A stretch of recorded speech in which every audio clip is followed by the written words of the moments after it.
Hey, welcome back. I just wanted to put together a little haul video for you because I personally really love watching hauls on YouTube and I just find them kind of entertaining. You get to live vicariously through other people's purchases and it's just an escapist form of fun, I guess. I have actually been hoarding my purchases over the past couple of months so I could create a video longer than a minute. So I didn't buy all of these things at one time, but I do have items from Zara, Uniqlo, Club Monaco, Sephora, and a couple of random Korean brands that I've recently purchased in the past couple of months. So I hope you find this haul entertaining too. So getting right into the haul, I'll introduce you to all of the pieces that I purchased from Zara.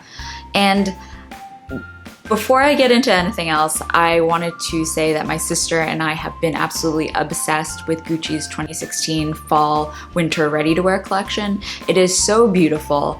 I think the Asian-inspired pieces are wonderful. The embroidery on it is fun. It's very whimsical, and we cannot afford any actual pieces from Gucci, so we've been looking for that whimsical inspiration reflected in brands that we can actually purchase, and Zara has basically been our go-to for that sort of vibe.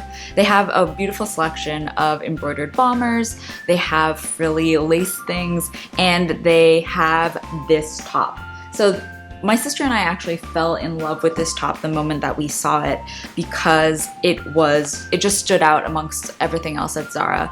It is plain white with a frilled sleeve, a crop top that ends in a little drawstring, and the sleeve has a detail of navy blue and a deeper red. Wearing this just makes you look effortlessly in that athleisure trend. You can just like pair this with jeans or leggings and just look put together and well thought out. I feel like you can just wear this and go versus like, you know, really having to accessorize an outfit to bring out its full potential.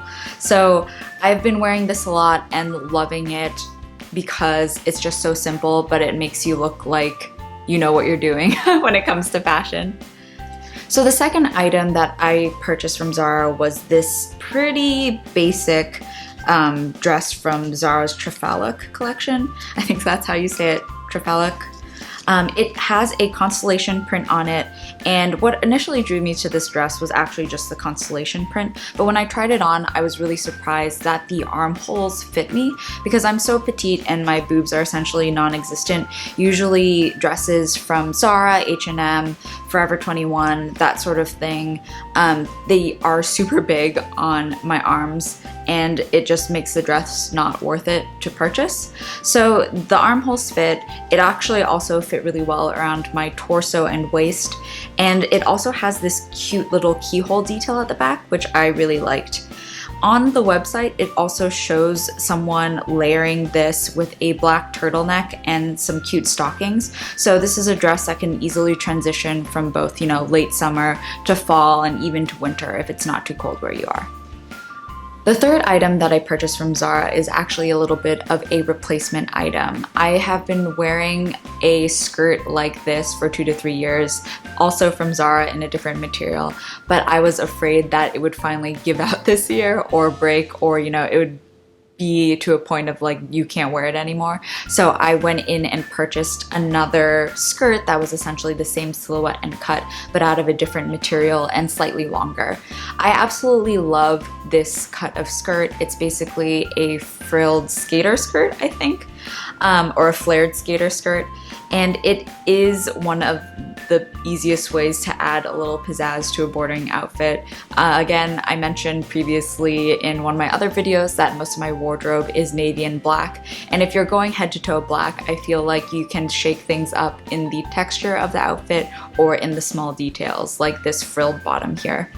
And what I like about this skirt compared to the older other skirt that I have from Zara is that this one is a little bit longer, so it's a little bit more modest. I don't have any problems rocking the other skirt, you know, in casual situations, but if you're wearing it to work, it might get a little dicey because it is a little bit shorter.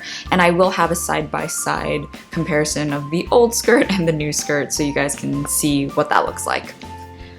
So the last two pieces from Club Monaco and Uniqlo are outerwear sweater pieces. The first item I have here is from Club Monaco, and it is one of their cashmere items. It's called the Gulanee Cardigan, or the Gulanee Cardigan, and I am wearing it in a size extra small. It has this beautiful texture on the main body of the sweater. There's no closure to it, so it sort of drapes down the front. And then to add a little bit of pizzazz and kick, you get this cute little fringe detail on the very bottom of the sweater. And because it is cashmere and it's actually relatively thick, I mean, it's not the thickest in the world, but it kept me warm and keeps me warm. I wore it out once already and I was actually like sweating bullets, even though this plus a very light jacket was the only thing that I was wearing. So as someone who's constantly cold-blooded and constantly cold, I will be wearing this sweater a lot in the coming months, especially because, you know, fall is coming, you want to start layering up, and I think, you know, this is the perfect layering piece. So my last clothing item here is from Uniqlo, and it's actually also my most recent purchase, so if you like it, you can still find it on the website or in store. It is a simple army green bomber that is pretty thick. There's a level of insulation on the inside, and it has water repellent properties on the outside because the fabric is treated with a water repellent chemical. I actually really wanted a bomber, especially inspired by Gucci's 2016 ready-to-wear fall-winter collection. As I mentioned before, I'm in love with it. But when I was at Zara purchasing everything else, I noticed that their bombers, even though they are more aesthetically inclined towards that Gucci look that I am lusting over, they are really thin, and as someone who is cold constantly, I knew that if I got one of those bombers, I would basically have to layer something underneath it or over it, or just wear 30 more layers of clothing to make it worthwhile to take out. Whereas at Uniqlo, when I tried on this bomber, it made me warm. I knew I could wear it as the outermost layer, and I think it seemed a little bit more utilitarian than the ones over at Zara. Although they do look really beautiful. So I finally checked off my bomber dream with this jacket, and I'll put the links for everything, if they're available, in the information box below, so please check it out. So starting off with the makeup section of this little haul, I'd like to introduce you to my first purchase from Sephora, which are the Hakuhodo Sephora Pro collaboration collection of makeup brushes. Now, I actually haven't had a chance to try the actual Hakuhodo brushes because I thought they were really expensive. So when these came out and went on sale, I figured why not give them a go. I have 3 out of the 4 of the total collection. The only thing I'm missing is the angled concealer brush, but I have the fan cheek brush, I have the large teardrop pointed powder brush, and I have the wedge sloping powder brush. Now, I've actually heard pretty mixed reviews about this collection, simply because people are saying that it doesn't measure up to Hakuhodo brushes, or like, you know, the Sephora Pro part is bringing this brush collection down to you can get better brushes for the same price from Morphe or Real Techniques. Right now, since they're on sale, each brush ranges from $25 to $35, and I can't say that I disagree with those reviews. My main complaint about this brush collection isn't necessarily about the quality or the price, but it's more about how soft the bristles are. I got these on sale, and they are still Hakuhodo brushes, so I can appreciate that I got this on kind of a quote-unquote deal, but the bristles are just so soft that they don't pick up as much powder or product as you would think.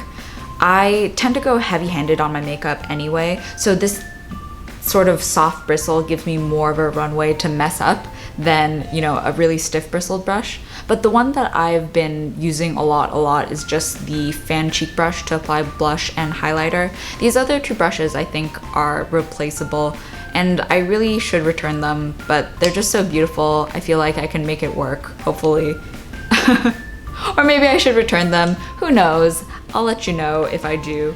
The next purchase from Sephora is actually a really boring one. I have fallen in love. This is my new Holy Grail foundation, the Estee Lauder Double Wear foundation, and I have finally almost gone through my first bottle from when I purchased it in May.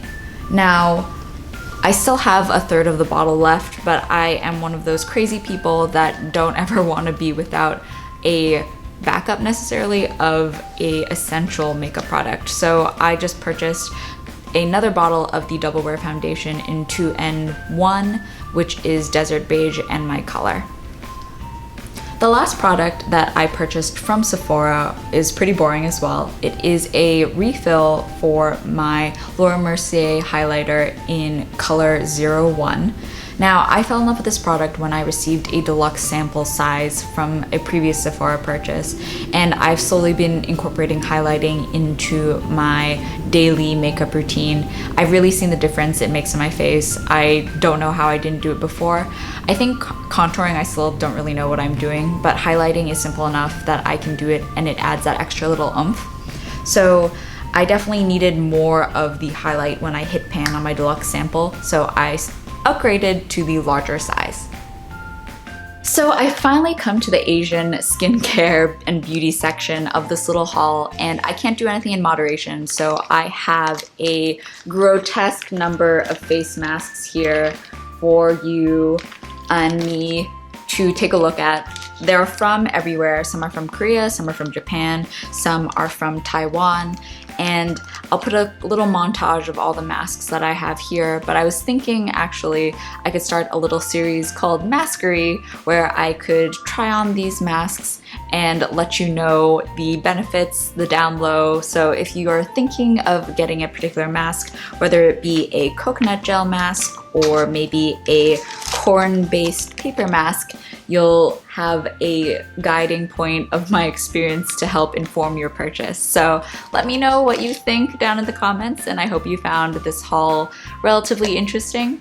As I mentioned before, I'll have as much information about all the products I mentioned down below, but if you have any questions, please don't hesitate to leave them in the comments, and I'll see you next time. Bye! Hey there! So I just wanted to provide a little review and live demo of the Stretch X Stretch Lash Effect Mascara by Touch in Sol.